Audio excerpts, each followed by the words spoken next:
Yo, what is going on, boys? Welcome back. It is MMA Jack, and today we are breaking down the UFC Abu Dhabi main card.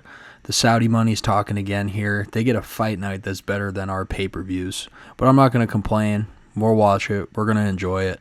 If you guys enjoy this content, please like, comment, subscribe if you can. Doing a giveaway at 250 subs. Really appreciate the love on the videos, and if you're new, welcome. We're going to get straight into the fights here. Don't want to waste too much time on the intro, so let's get right into it. Now, it could just be me, but every time I watch Almabayev fight, I'm like, he kind of sucks. Like, obviously he's good. He's 21-3, but he's really never impressed me by any means. He's very boring. He's just a kind of lay and pray grappler. Not much finishing potential. He has a couple submissions here and there, but I think there's used value on Jose Ochoa here. People forget, man, he was one of the best prospects in the flyweight division. Unfortunately, he got matched up against Nurmagomedov in his first UFC fight. But still, he did pretty well against him, took him to decision. And Nurmagomedov is by far the best prospect in flyweight right now, besides like Joshua Van. And I wouldn't even call Van a prospect at this point. I would call him a contender.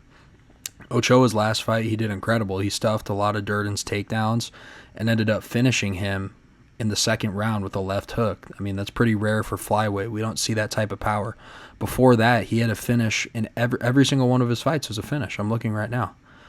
It's a good mix of punches and submissions. So I think he's got everything he needs to beat Almabayev. Now, could he have the Abu Dhabi plot armor, Asu that being, and lay and pray to a decision and the Muslims are going to glaze him? Potentially. But I think there's really good value in Jose here. And I'm a big believer in this guy, so we're going to go with Jose Ochoa by decision. Now, besides the main event, I think this is one of the hardest fights to pick on this entire card because we haven't seen Bryce Mitchell at 135 yet. He's making his debut against Nurmagomedov, who you would think with the last name is a big grappler, but he's actually not. He's a really crafty striker. I mean, this guy's throwing tornado kicks, spinning back kicks all the time. He's really fucking crafty, which worries me for Bryce here. But then again, Saeed's takedown defense is a little bit sus, and we've seen him taken down multiple times and not really knowing what to do, especially in the Vinicius Oliveira fight. And I think this is all going to depend how the weight cut goes for Bryce, because he was a little bit undersized at featherweight, but then he also did pretty well in some fights, like the Dan Ige fight. He destroyed Kron Gracie, but who doesn't, I guess. And he did get destroyed in his last fight, though. That was bad against John Silva. It's so hard to predict because if this stays on the feet, Saeed wins this all day. But I feel like Bryce is going to be able to get him down. It's going to be a really close fight. I would expect a 29-28 decision. But I think we're going to go with Bryce here. Not a confident pick at all. And the only reason I'm actually going with this is because Bryce has fought a lot higher competition levels than Saeed has. He was able to get Ilya down, even though he did get finished in that fight. He was able to beat Edson Barboza. He lost to Josh Emmett, which was pretty bad too. But I don't think that Saeed has the power that these guys have at featherweight. Like, Emmett hits like a truck. John Silva hits like a truck. Ilya hits like a truck. And he was able to have decent moments in all of those fights except maybe the John Silva fight.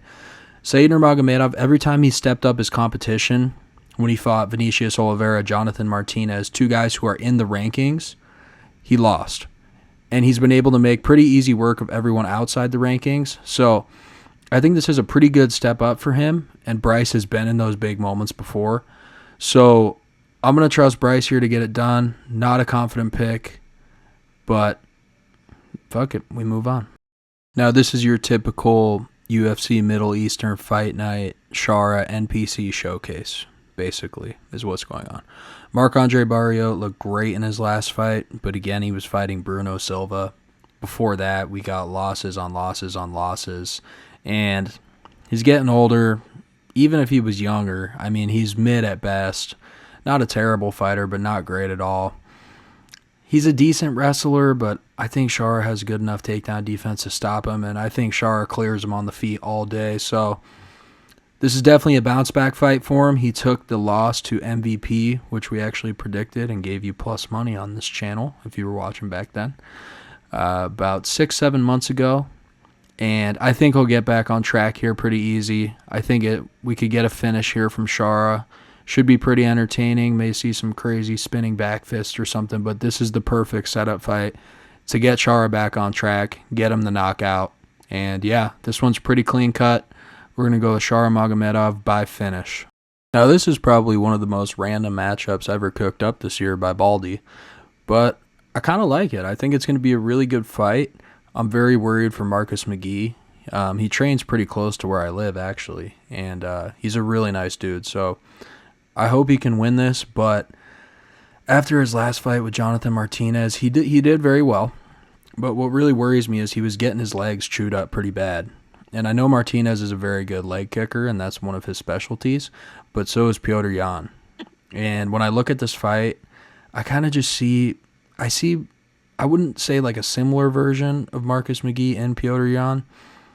They do have similar fight styles, but I think Petr Yan just does everything a little bit better. He's a little bit cleaner. He's a little bit better at grappling, and especially in the clinch and some of those judo flips that he does. And I don't know. I just don't really see a way to victory for Marcus here. Jan's younger. He's got more experience. And like I said, I think he's just a little bit more crafty everywhere. But then I could see like a low-key fluke, kind of like the Sean O'Malley fight. And that took place in Abu Dhabi as well. Sean's probably actually going to be able to give Marcus some really good insight because they train together. And obviously Petr fought Sean before. But again, it's hard to go against him, especially in his last fight. He looked great against Davison Figueiredo. He did fight an older version of Figgy relative to how he's usually fought, but it's just hard for me to see a way for Marcus to win this.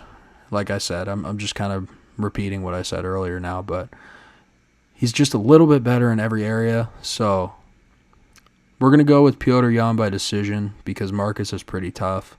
I don't see him getting him out of there. I think this will be another stepping stone for Petr Yan to get back to that title. Now, like I was mentioning earlier, this fight is very hard to predict, and I've been going back and forth with myself for the last week. Whenever I think about it, I'm like, shit, I really don't know who's going to win. But as I'm filming this video, I think I got my pick locked in, and we're going to go with RDR. And I got a couple reasons for that. Now, they're both the same age, but their careers are looking very different right now. Robert Whittaker seems to be slightly on the decline, while RDR has got a lot of momentum coming into this fight. RDR has only lost to one guy in his entire career. Now, he has 2 losses, but it was to the same guy, Anatoly Maktin, who, I'll be completely honest, I don't really know who that is, but he was undefeated, and he still is. So I'm going to assume he's pretty good. He's been very impressive in the UFC. Finished Gerald Meerschaert, made easy work of Kevin Holland, and finished, one of the... I know a lot of people make memes about Bo Nickel now, but he's an insanely good wrestler, and no one wanted to fight him, and RDR went in there, finished him. Again, we predicted that on the channel, gave you guys plus money. I need some residuals, but he's got pretty good striking, I would say. He's very goofy with it, but his striking is actually highly effective because it kind of sets up room for those takedowns. And when you're fighting someone who's that unorthodox with the striking, it can be very confusing. And I know Whittaker has a lot of experience. He's seen a lot of different people, but I don't know, man. He just came off of getting his teeth literally broken by Khamzat Chimaev. He has something wrong with his jaw to where his teeth aren't nearly as strong as the average person's. And Khamzat got that face crank and just absolutely destroyed his mouth, which is not a good look to come back to. He's probably going to be fighting a little more scared than he usually does. I do think Whittaker is the better striker in this matchup, but I don't really see him having the power to finish RDR. RDR has shown that he's very durable in his career, and I think with that just weird style and putting the pressure on Whittaker, he's going to be able to get this one done. Now, again, this is not a confident pick, but based on what I just said and the fact that I've never picked against RDR, I got a feeling he's going to pull this off, and we could, if the timeline lines up, get the goofiest title fight of all time, Dricus du Plessis and Reinier de Ridder. That would be awesome. But hope you guys enjoyed the video. Thank you for making it this long if you are still here. And I appreciate all you guys. Again, if you're new, welcome. Go ahead and hit that sub button, free to you. Benefits me a lot. And drop a comment below if you guys agree, disagree about my picks or anything UFC related or anything related. I don't care. Drop it down. it's really cool building a community, and I appreciate all of you guys so much, and we will see you next week.